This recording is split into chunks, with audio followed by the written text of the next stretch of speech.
पुरुषं देवं विश्वाक्षं विश्वशम्भुवं विश्वं नारायणं देवमक्षरं परमं पदं विश्वतः परमां नित्यं विश्वं नारायणगुं हरिं विश्वमेवेदं पुरुषस्तद्विश्वमुपजीवति पतिं विश्वस्यात्मेश्वरगुं शाश्वतगुं शिवमच्युतं नारायणं महाज्ञेयं विश्वात्मानं परायणम्।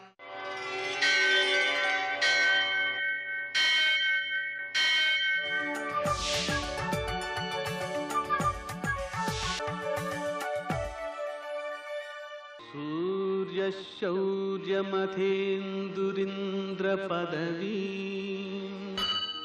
सन्मङ्गलं मङ्गलम्। नमस्ते भगवन् देवदत्तात्रेय जगत्प्रभो सर्वबाधा प्रशमनं कुरु शान्तिं प्रयच्छ मे। నేటి కాలమాన విశేషాలను గమనిద్దాం. స్వస్తి శ్రీ చాంద్రమాన మన్మథనామ సంవత్సరం దక్షిణాయనం వర్ష ఋతువు భాద్రపద మాసం శుక్లపక్షం గురువారం సూర్యోదయం 6:08 సూర్యాస్తమయం 6:07 తిథి ఏకాదశి రాత్రి 9:44 వరకు నక్షత్రం ఉత్తరాషాఢ ఉదయం 6:16 వరకు తరువాత శ్రవణం తెల్లవారుజామున 4:37 వరకు వర్జం ఉదయం 10 గంటల నుంచి 11:29 వరకు దుర్ముహూర్తం ఉదయం 10:08 నుంచి 10:56 వరకు మరల మధ్యాహ్నం 2:55 నుంచి 3:43 వరకు అమృతకాలం రాత్రి 6:56 నుంచి 8:25 వరకు రాహుకాలం గురువారం కాబట్టి మధ్యాహ్నం 1:30 నుంచి 3 గంటల వరకు అష్టకవర్గ రీత్యా శుభప్రదమైన సమయం ఉదయం 7 గంటలకి. నేటి విశేషాల్లో పరివర్తన ఏకాదశి చాతుర్మాస్యాలు 2 మాసాలు అయిన తర్వాత ఆ విష్ణుమూర్తి ఒకవైపు నుంచి ఒకవైపుకి ఒత్తిగిలుతారట. అందుకని పరివర్తన ఏకాదశి అంటారు దీన్ని. ఈరోజే విశేషించి గురువారము ఏకాదశి కాబట్టి ఏకాదశి గురువారం వ్రతం చేసుకుంటూ ఉంటారు. అలాగే శ్రవణ ఏకాదశి విష్ణుమూర్తిని ఆరాధించడం చాలా మంచిది. క్షీరవ్రతం ఆరంభించడానికి కూడా ఇది చాలా మంచి రోజు. ఏకాదశి ప్రయుక్తంగా ఉదయకాలమందు ఉపవాసం ఉంటాను అని చెప్పి సంకల్పించుకుని ఒకసారి మాత్రమే ఫలహారం తీసుకుంటూ రాత్రి జాగారం చేస్తూ రోజంతా భగవన్నామస్మరణ చేస్తూ మరుసటి రోజున మనం ఆ స్వామివారిని తులసి దళాలతో పూజించుకుని పారణ చేయాలి. అలా చేయడం వలన ఏకాదశి వ్రత సత్ఫలితం సిద్ధిస్తుంది. గణపతి నవరాత్రులలో 8వ రోజు ఆ స్వామివారిని విశేష పూజలతో పూజించుకోవడానికి అనువైన రోజు. మనం ఆయనకి నివేదించే పదార్థాలలో కూడా ఏకాదశి వ్రతానికి భంగకారులు కాకుండా అంటే ఉప్పు కానీ పప్పు పదార్థాలు కానీ లేకుండా చేసిన పిండి వంటల్ని మాత్రమే ఆయనకి నివేదించి ప్రసాదంగా స్వీకరించాలి. మనము ఏది తింటామో అదే దేవునికి నివేదన చేయాలి. ఉపవాసమునకు అనువైన పదార్థములను మాత్రమే ఆయనకి నివేదన చేసి ప్రసాదం స్వీకరించాలి. నేటి ఆణిమత్యాలు.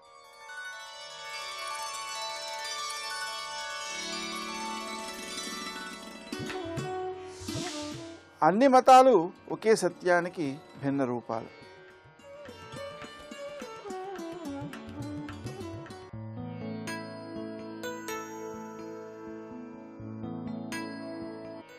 సృష్టిలో ఒక అణువైన నీ ఉనికి ఎంత అల్పమో, సృష్టికి కారణమైన శక్తి ఎంత అనంతమో తెలుసుకోగలగడమే భక్తి.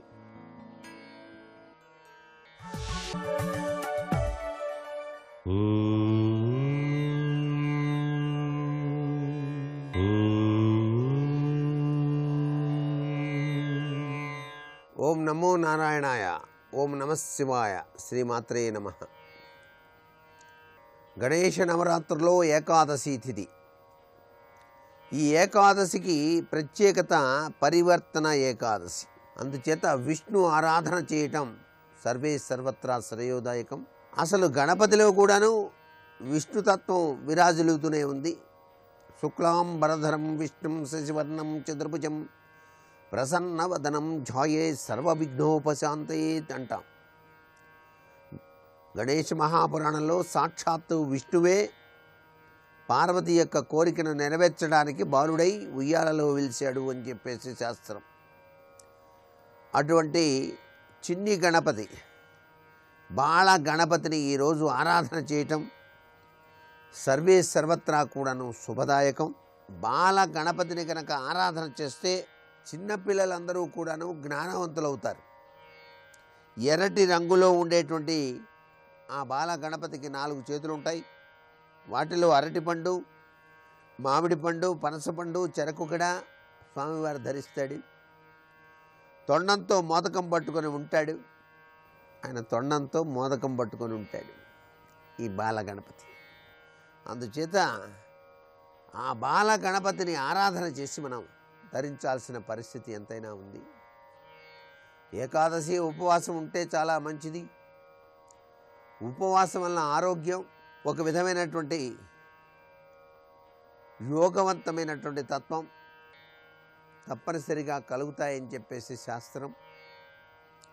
ఈ గణేశ నవరాత్రి సందర్భంగా మనం ఆ బాల గణపతిని ధ్యానం చేసి తరిస్తూ మరొక పక్క విష్ణు సహస్రనామ పారాయణ కూడా చేయటం సర్వే సర్వత్రా కూడాను శుభదాయకవంతమైన ప్రభావాన్ని ఇస్తుంది. గకార ప్రియుడైనటువంటి గణేశ మంత్రంలో ఓం గాం గీం గూం గైం గం గం గహ అనేటువంటి మంత్రరాజ్యం కూడా చాలా విశిష్టంగా చెప్తారు. ఇది గనక మనం ఆరాధన కనుక చేసినట్లయితే సర్వే సర్వత్రా సుఖప్రదమైన జీవితాన్ని సాగించడానికి ఆస్కారం అత్యధికంగా ఉంటుంది సుమా. ఈ రోజున తప్పనిసరిగా గణేశుడికి అటుకులతో కలిపిన పాలు నైవేద్యంగా సమర్పించడం మర్చిపోకూడదు. చిన్నబాలుడు కదండి, పాలు తాగుతాడు కాబట్టి ఆయనకు అటుకులంటే ఇష్టం కాబట్టి అటుకులలో పాలు కృష్ణ పరమాత్మ తత్వంలో విరాజిల్లినట్టుగా భావన చేస్తూ స్వామివారికి అటుకులతో కలిపిన పాలను నైవేద్యంగా సమర్పించి తరిద్దాం. సర్వే జనా సుఖినో భవంతు.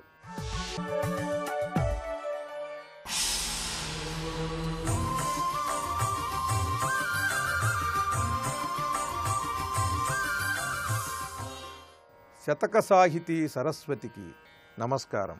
న్యాయ సంస్థానములలోన నలిగి నలిగి విసిగి నిను చేరి తమ స్వద విన్నవించు వారికి న్యాయవాది వై వరలు దేవా కాణిపాక వినాయక జ్ఞానమూర్తి. దొంగతనమును మోసము దోపిడీలు చేసి నిర్దోషుల మటంచు చెప్పువారిని ఉచిత రీతిని శిక్షింతువో గణేశ కాణిపాక వినాయక జ్ఞానమూర్తి. ఓ స్వామి, దొంగతనాలు, మోసాలు, కుట్రలు, కుతంత్రాలు చేసి పట్టుబడి మేము ఏమీ చేయలేదు, మాకు ఏ పాపం తెలియదు, ఇదంతా అబద్ధం అని జనాన్ని నమ్మించాలని చూసేటువంటి వారిని, వారందరినీ కూడా శిక్షించేటువంటి న్యాయాధీశుడవు నీవయ్యా. నీ దగ్గరకు తీసుకొని వచ్చినట్లయితే ఎవరినైనా సరే వారు దోషులవునో కాదో నువ్వు వెంటనే నిరూపించేటువంటి పరిస్థితిని కల్పిస్తావు. అక్కడ వారి చేతనే నిజం చెప్పిస్తావు. వారి అంతరాత్మ రూపంలో అబద్ధం చెప్పకూడదనేటువంటి భావం వారికి కలిగిస్తావు. న్యాయ సంస్థానములలోన నలిగి నలిగి విసిగి నిను చేరి తమ స్వద విన్నవించు వారికి న్యాయవాది వై వరలు దేవా. ఎన్నెన్నో న్యాయ సంస్థానాలకి వెళ్ళి, ఆ కోర్టుకి వెళ్ళి ఈ కోర్టుకి వెళ్ళి సంవత్సరాల తరబడి తిరిగి తిరిగి న్యాయం చెయ్యక ఎవరు వారికి న్యాయం అనేటువంటిది కలుగక చివరికి నిన్ను ఆశ్రయించి కాణిపాకం వినాయకుడి గుళ్ళో తెలుసుకుందాము అని ఆ వర్గం వారు ఈ వర్గం వారు కూడా, ఎందుకంటే ఈ కోర్టులో వీరికి న్యాయం జరుగుతుంది, పై కోర్టుకి వెడితే వారికి న్యాయం జరుగుతుంది, ఆ పై కోర్టుకి వెడితే మళ్ళీ వీరికి న్యాయం జరుగుతుంది, ఇక్కడికి 10 ఏళ్ళు పడుతుంది. దీంతో ఇరు వర్గాల వారు కూడా కుదురుగా మన ఇద్దరము ఇలా కాదు, ఆ కాణిపాక వినాయకుడి గుడికి వెళ్ళి అక్కడ తెలుసుకుందాం, నువ్వు అక్కడ ప్రమాణం చేసి చెప్పు అని ఒకరినొకరు హెచ్చరించుకుని సంప్రదించుకుని ఇద్దరూ కలిసి ఆ దేవాలయానికి వచ్చి అక్కడ ప్రమాణం చేసేటువంటి పరిస్థితి వచ్చినట్లయితే వారి అంతరాత్మవై ఆ అంతరాత్మ ప్రబోధంతో వారి చేతనే నిజం చెప్పించేటువంటి న్యాయాధీశుడవయ్యా నువ్వు. ఇటువంటి స్థానం దేవస్థానం ఎక్కడా లేదు ఈ ప్రపంచంలో. నీ దేవాలయం అనేటువంటిది గొప్ప న్యాయస్థానం అయ్యా స్వామి అంటూ ఆ కాణిపాక విఘ్నేశ్వర స్వామి మహిమలను ఆ క్షేత్ర మహాత్మ్యమును తెలియజేస్తూ చక్కని పద్యరచనతో మంచి శతకాన్ని మనకు అందించిన భక్తి తత్పరులు పద్య కళాభిమానులు శ్రీ సూర్యదేవర రవికుమార్ గారి కాణిపాక వినాయక శతకంలోని మరికొన్ని పద్యాలను గురించి రేపు ఉదయం తెలుసుకుందాం. ఓం శ్రీ వినాయకాయ నమః. వందే సిద్ధి వినాయకం వందే బుద్ధి ప్రదాయకం నటరాజసుతం వందే వందే తం విఘ్ననాయకం. కుండలీకృతనాగేంద్రం ఖండేందుకృతశేఖరం పిండీకృతమహావిఘ్నం డుంఢిరాజం నమామ్యహం డుంఢిరాజం నమామ్యహం. శివాయ గురవే నమః. శ్రీమాత్రే నమః. శ్రీ విష్ణురూపాయ నమః శివాయ. శ్రీ మహాగణపతయే నమః. ఉపాసనా విధానాన్ని మహాగణపతి వరేణ్యుడనే చక్రవర్తికి గణేశ గీతలు తెలియజేస్తూ, ఉపాసన చేసేవాడు సర్వము గణపతి మయమని భావిస్తూ గణపతికి అర్పణంగా ఆరాధించడం, ఇలా చేసినటువంటి వాడు తరించుతాడు అనేటువంటి మాట చెప్తూ, తరించాలనే తపన కలిగినటువంటి వారందరూ దీనికి అర్హులే అనే విషయాన్ని ఇక్కడ చెప్తున్నాడు. మదాశ్రయాః విముచ్యంతే కిం మద్భక్త్యా. నన్ను ఆశ్రయించిన వాడు ముక్తి పొందుతున్నాడు. చాలా చక్కని మాట. ఎవరు ఈశ్వరుని ఆశ్రయిస్తారో వారు ముక్తి పొందుతారు. ఈ ముక్క గుర్తుపెట్టుకుంటే చాలు. మదాశ్రయాః విముచ్యంతే. నన్ను ఆశ్రయించిన ఎవరైనా ముక్తిని పొందుతారు. ఆశ్రయించడం అంటే నువ్వే దిక్కుని పట్టుకోవడం.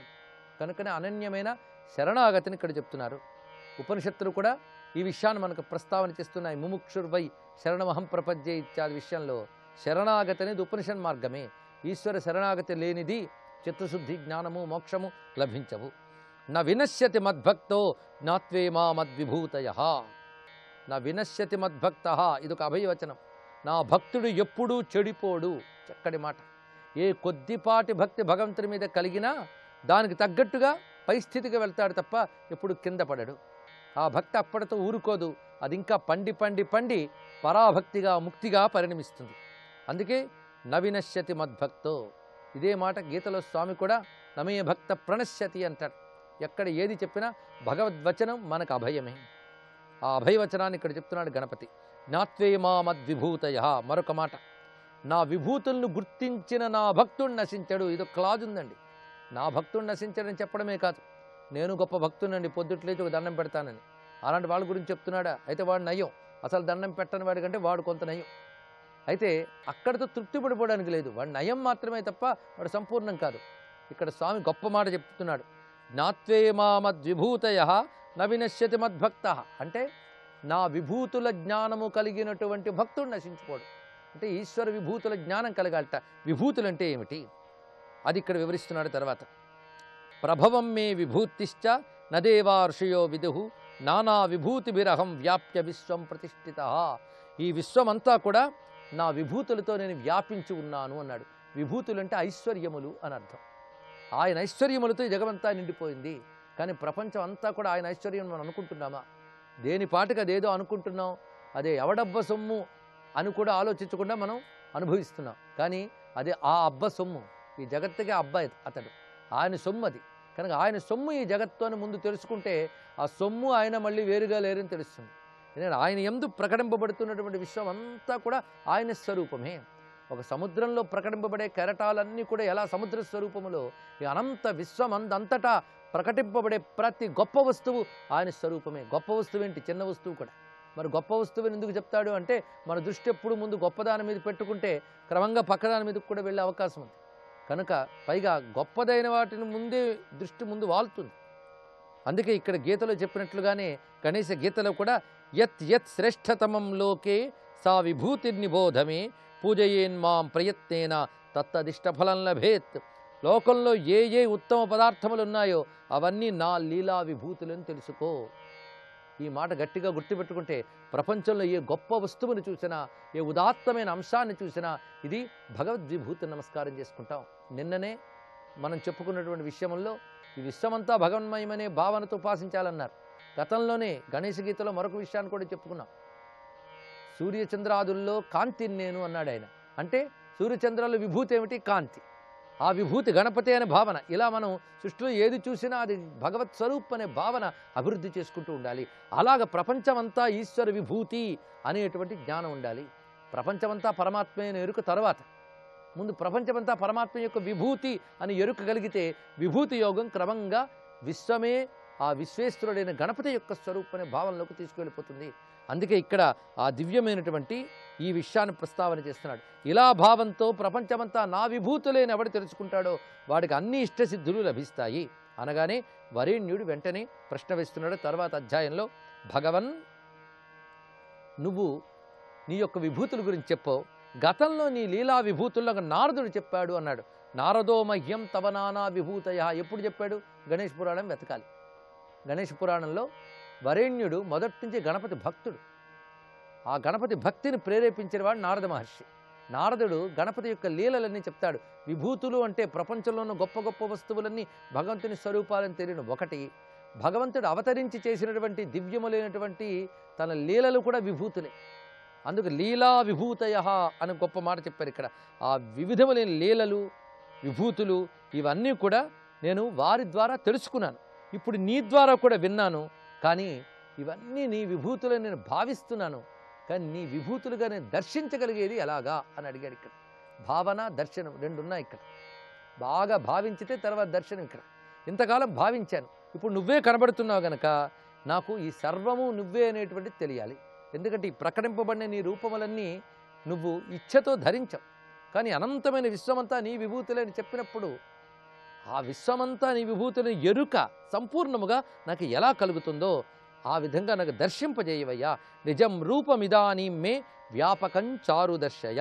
నీ విభూతులతో నువ్వు వ్యాపించి ఉన్నానన్నావే, అది ఏ విధంగా వ్యాపించి ఉన్నావో నాకు చూపించు అని అడిగాడు వరేణ్యుడు. అప్పుడు గజానుడు చెప్తున్నట్ట, ఏకస్మిన్మయి పశ్యత్వం విశ్వమేత చరాచరం నానాశ్చర్యాని దివ్యాని పురా అదృష్టాని కేనచిత్. ఓ వరేణ్య, ఇప్పుడు ఒకే చోట అనేకాన్ని నీకు చూపించడం అనేది నేను చేయబోతున్నా అన్నాడు. సాధారణంగా మనం ఈ ప్రపంచాన్ని అంతటిని చూస్తున్నాం కానీ ఒకే చోట అంతటిని చూడట్లేదు. చూస్తున్నామా? ప్రశ్న వేసుకోవాలి. మన దృష్టి కొంత మేరకు మాత్రమే కొన్ని వస్తువులను మాత్రమే చూడగలదు. ఒకే కాలంలో ఒకే స్థలంలో అన్ని కాలాల్ని అన్నింటినీ చూడగలమా? ఇది ప్రశ్న వేసుకోవాలి. ఇది మహాక్లిష్టం. ఇప్పుడేమిటి? ప్రపంచమంతా నాయందే ఉన్నది, నేను ఈ ప్రపంచమంతా వ్యాపించి ఉన్నాను అన్నప్పుడు ఇప్పుడు ఏకవస్తువేది? నేను అనేది. నేను ఎవడిక్కడ? గణపతి. కనుక నేను అనబడే గణపతి యందు అనేకమైన ప్రపంచాన్ని, అనేకమైన ప్రపంచం అంటే అన్ని కాలాలలో ఉన్న ప్రపంచం అనేకం ఉన్నప్పుడు ఇది కూడా అర్థం చేసుకోవాలి. మనం ఇక్కడున్నాం, ఇప్పుడు అమెరికాని అటువైపు యూరప్ని అన్నిటి ఒక చూడగలమా? లేవు. కానీ ఒక్క ఆ మాత్రమైన ప్రపంచం అంటే ఇంకా ఎన్ని అనంత భువనాలు ఉన్నాయో మనకు తెలియదు. ఈ అనేకమైన ప్రపంచం ఇప్పుడు అనేకంగా ఉండడమే కాదు, గతం ఒకటి ఉంది, దీనికి భవిష్యత్తు ఒకటి ఉంది. కనుక అనంత కాలము, అనంత దేశము, దీని అంతటినీ ఏకంలో ఎలా చూడగలగడం? ఇది పెద్ద ప్రశ్న. నేను చూపిస్తానన్నాడు గణపతి. అటువంటి ఒక అద్భుతం. ఈ అద్భుతం అనేది మానవ దృష్టి చూడలేదు, అందుకు వేరే దృష్టి కావాలి. ఆ దృష్టిని ఇవ్వబోతున్నాడు. మానవ దృష్టి చూడలేదు కానీ సత్యం మాత్రం అదే. ఆ సత్యాన్ని ఈ చూపుతో చూడలేవు. సత్యం ఏమిటి? ఒకే దాని యందు అనేకమంతా ఉన్నది. ఈ అనేకమంతా దేని యందు? ఒకే దాని యందు ఉన్నది. కనుక ఇప్పుడు అనేకము ఏ ఒక్కదాని యందు ఉన్నదో ఆ ఒక్కదాన్ని పట్టుకోగలగాలి. ఇదే ఉపనిషత్తులు చెప్పిన గొప్ప విషయం. ఆ ఒక్కదాని యందు ఈ జగత్తంతా కదులుతూ వెళుతూ ఉన్నది. కానీ కదులుతున్న జగత్తంతా చూడడమని కాదు, కదులుతున్న జగత్తంతా ఏ ఒక్కదాని ఎందుందో దాన్ని చూడగలగాలి. ఆ ఒక్కటే ఏకం అద్వితీయం బ్రహ్మ. అది క్రమంగా ఉపనిషత్ జ్ఞానంలోకి తీసుకెళుతుంది. సాధారణంగా పై స్థాయిల్లో చూసేవాళ్ళు విశ్వరూపం అంటే ఇదేదో ఒక అద్భుతమైన ఒక వండర్ అనుకుంటాం మనం. అంతా ఒకదాని యందు చూపించడం అనేటువంటిది ఒక మ్యాజిక్ అని, వండర్ అని అనుకుంటాం. ఇది ఇంద్రజాలం కాదు, ఇది అసలు సత్యం. అనేకమంతా ఏకమైన పరమాత్మ యందుంది అనేది ఎరుకకి ఇది పనికొస్తున్నది. ఏకస్మిన్ మయి పశ్యత్వం, ఏకస్మిన్ మయి, ఏకస్మిన్ అంటే ఒకే దాని యందు, ఏ ఒకదాని యందు, నాయందు, ఒక్కడనైన నాయందు అనంత చరాచర విశ్వం నీకు నేను చూపించబోతున్నాను. ఇది ఎంతో ఆశ్చర్యమైనది, దివ్యమైనది అన్నాడు. దివ్యము అంటే లౌకికమైనటువంటి కర్మ చక్షువులతో చూడలేను, అందుకే దివ్యమైనది. పురా అదృష్టానికేన చిత్, ఇదివరకు ఎవరు దీన్ని చూడలేదు సుమా అన్నాడు ఇక్కడ. ఇదివరకు ఎవరు చూడలేదంటే యోగులు తప్ప ఏ ఒక్కరూ దర్శించలేదని. అందుకు నీకు నేనే వేరే ఒక నేత్రాన్ని ఇస్తున్నాను, దానితో చూడన్నాడు. ఆ నేత్రం స్వామి అనుగ్రహంతో వరేణ్యుడికి లభించింది. అది జ్ఞాన చక్షురహం తేజ్య సృజామి స్వప్రభావత, నా ప్రభావం చేత నీకు జ్ఞాన చక్షువునిస్తున్నా అన్నాడు ఇక్కడ. అంటే ఎవరికైతే జ్ఞానం అనే దృష్టి ఉంటుందో వాడికి విశ్వమంతా పరమాత్మగాని దర్శనమిస్తుంది. ఇప్పుడు మనకున్న దృష్టి ఏది? చర్మచక్షువు. మరొక చక్షువు కూడా మనలో ఉన్నది, అదేమిటి? ఊహించడం ఒకటి ఉన్నది. అది కూడా చర్మచక్షువుతో దేన్ని చూడగలమో దాన్ని ఊహించుకుంటూ ఉంటాం. కానీ మన మనస్సు ఎప్పుడు చర్మాన్ని అంటిపెట్టుకుని ఉంటుంది, ఇంద్రియాలను అంటిపెట్టుకుంటుంది. ఆ మనస్సు ఊహలు కూడా ఇంద్రియానికి సంబంధించిన ఊహలే. కానీ ఇంద్రియాతీతమైన సత్యాన్ని చూడాలంటే ఈ చర్మచక్షువులకు అతీతమైన వేరే చక్షువు కావాలి. అది దృష్టిం జ్ఞానమయీం కృత్వా ఏకత్వం అనుపశ్యతి అని ఉపనిషత్ మాత చెప్పినటువంటి విశేషం ఇది. అందుకే ఆ ఏకమైన జ్ఞాన దృష్టి కావాలి. అది స్వామి అనుగ్రహంతో ఇప్పుడు వచ్చింది వరేణ్యుడికి. ఇంతకాలం భక్తి వల్ల గణపతి అతనికి లీలారూపంగా కనిపించి తన అసలుదైన విశ్వరూపాన్ని ఇప్పుడు చూపించబోతున్నాడు. జ్ఞాన చక్షురహం తేజ్యా సృజామి స్వప్రభావత చర్మచక్షు కథం పశ్యేత్ మా విభుం యజం అవ్యయం. అవ్యయము అన్న తరుగుదల లేనటువంటి, విభుం విశేషముగా అవగలిగేటటువంటి, అజం అంటే జన్మరహితుణ్ణైన నన్ను చర్మచక్షు కథం పశ్యేత్ మాం, చర్మచక్షువు ఎలా చూడగలదు? అందుకు నేను దివ్యమైన జ్ఞానచక్షువునిస్తున్నాను అని గణపతి అనుగ్రహించగానే వరేణ్యుడికి జ్ఞానచక్షువు లభించింది. అంతేగాని గణపతి ఇలాగే చూస్తూ ఉండు, నేను ఒక్కసారి నా విరాట్ రూపం చూపిస్తాను అనలేదు. ఇక్కడ చూపు మార్చాడు. ఆ గణపతి ఎప్పుడు విరాట్ రూపుడే. ఆ విరాట్ రూపాన్ని చూడగలిగేటువంటి చూపు ఇప్పుడు లభించింది వరేణ్యుడికి. అలా అనుగ్రహించగానే అప్పుడు అతనికి దివ్యమైన జ్ఞాననేత్రం వచ్చింది. ఆ జ్ఞాననేత్రంతో చూడగానే గణపతి యొక్క అనంత విశ్వరూపం దర్శనమిచ్చింది. ఆ గణపతి విశ్వరూపాన్ని మనం రేపు దర్శిద్దాం. సర్వం శ్రీ మహాగణపతి చరణారవిందార్పణమస్తు.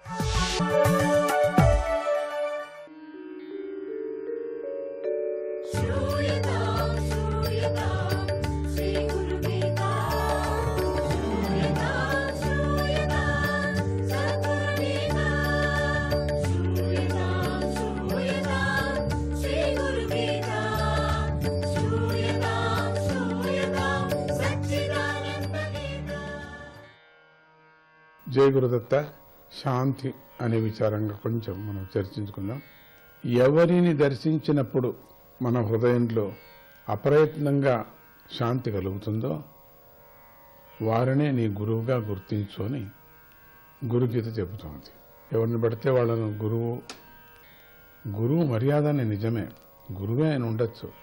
కానీ నువ్వు స్వీకరించేటప్పుడు చాలా జాగ్రత్తగా నీ మనస్సు ఎప్పుడు పరివర్తన పొందుతుందో, అప్రయత్నంగా నీకు తెలియకనే ఆనందాన్ని పొందుతుందో అటువంటి వాళ్లను నువ్వు గురువుగా స్వీకరించాలా. ఈయన నా వాడు అనిపించటమే కాక ఈయన నా కోరికలు కష్టాలు తీర్చగలడు అనే ధైర్యం కలిగి దానివల్ల మనస్సుకి శాంతి కలుగుతుంది, అంటే మనశ్శాంతి కలుగుతుంది. అప్పుడు వారిని మనం గురువుగా ఆశ్రయించాలి.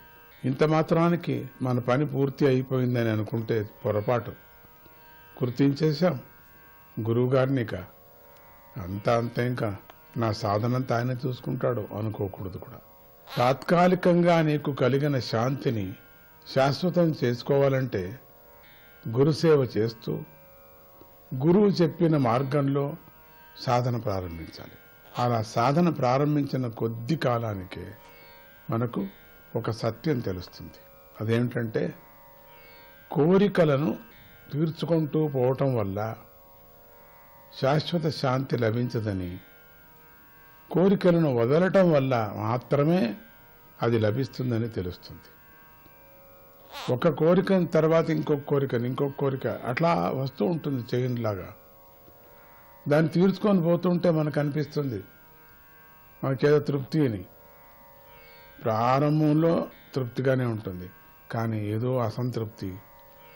మనకి ఏంటి కోరికలు తీర్చుకొనే పోవటం మనకు అనేటువంటి విచారాన్ని కలిగినప్పుడు మనకు బాగలేదేమో అనిపిస్తుంది. ఎందుకంటే సంపూర్ణమైన సంతృప్తిని, శాశ్వతమైన ఆనందాన్ని ఇచ్చే వస్తువు ఏది కూడా ఈ ప్రపంచంలో లేదయ్యా. అది కేవలం పరమాత్మ మాత్రమే. పరమాత్మ స్వరూపమే సత్యమైన నిత్యమైన ఆనందము. మనకు కావాల్సింది ఏంటి? ఆనందం. అది శాశ్వతంగా ఉండేటువంటి ఆనందం కావాలి. దాన్ని ఏమంటారు? సతచిత్ ఆనందం అన్నమాట. మిగిలిన వ్యక్తులు, వస్తువులు ఏవైనా సరే మొదట్లో ఆనందాన్ని ఇచ్చేట్టు కనబడినా చివరకు దుఃఖాన్నే ఇస్తున్నాయి. ఈ రకమైన జ్ఞానం గురుసేవ వల్ల, గురు బోధల వల్ల మాత్రమే కలుగుతుంది. చాలామందికి ఏదో శాశ్వతమైనటువంటి సుఖం కలుగుతుందని దేని వెనుకలో పరిగెత్తిపోతారు. కానీ అది తాత్కాలికంగానే తెలిసిన తర్వాత నానా అవస్థ పడుతూ ఉంటారు. అయితే ఈ సత్తుచిత్త ఆనందాన్ని, శాశ్వతమైనటువంటి ఆనందంతో మనం ఉండిపోవాలన్నప్పుడు గురువు ఒక్కరే మనకు గురు సేవ వల్ల, గురు బోధ వల్ల మాత్రమే శాశ్వతంగా నిలిచిపోతుంది. శాశ్వతమైన శాంతి కోసమే మనం బయలుదేరాం గనుక మన దృష్టిని కోరికల నుండి మళ్లించి పరమాత్మ యొక్క సాక్షాత్కారం వైపు త్రిప్పల్సి ఉంటుంది. ఎందుకంటే మనదంతా ఇంత తాపత్రయం ఏంటి? ఇంత ప్రయాణం అంతా కూడా శాంతి కోసమే కదా. శాంతితో పాటు మనలో ఉండేటువంటి అజ్ఞానం, అశాంతిని కూడా దూరం చేసుకోవాలి. దాంతోపాటు నిజమైన ఆనందాన్ని పొందాలి. దాంతోపాటు ఆ ఆనందం శాశ్వతంగా ఉండిపోవాలి మనకు. అట్లా అన్నప్పుడు మాత్రమే సాక్షాత్కారం వైపు త్రిప్పల్సి ఉంటుంది మనమంతా కూడా. అట్లా అనుకున్నప్పుడు అప్పుడు అనుభవం సాక్షాత్కారం అయినట్టు. అంటే పరమాత్ముడు మనకు ఆనందాన్ని కల్పించి మనల్ని చూస్తున్నాడు అని అర్థం. జయ గురుదత్త.